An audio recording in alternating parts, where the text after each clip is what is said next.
एक समय की बात है। एक गांव में एक ब्राह्मण रहता था।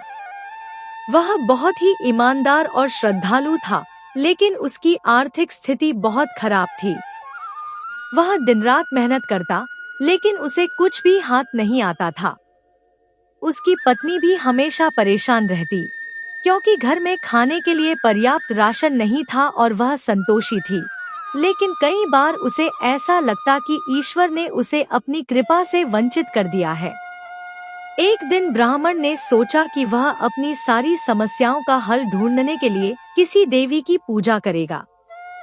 उसी दौरान उसे पता चला कि उसकी बगल के गांव में लोग संतोषी माता की पूजा करते हैं और उनके जीवन में बदलाव आता है।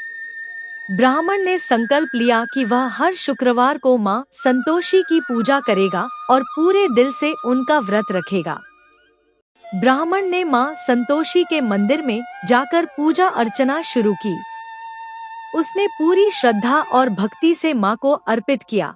साथ ही यह भी निश्चय किया कि वह किसी भी स्थिति में अपनी मनोवांछा को पूरा करने के लिए घबराएगा नहीं, बल्कि मां के आशीर्वाद से संतुष्ट रहेगा। कुछ ही समय बाद ब्राह्मण के जीवन में एक चमत्कारी बदलाव आया।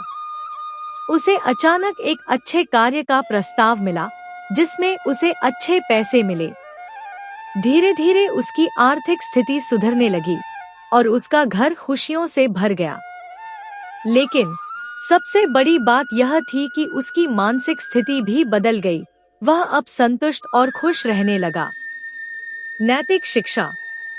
यह कहानी हमें यह सिखाती है कि जब हम सच्चे दिल से मां संतोषी की पूजा करते हैं और अपनी इच्छाओं के प्रति संतुष्ट रहते हैं, तो मां की कृपा से हमें हर मुश्किल से उबरने की शक्ति मिलती है।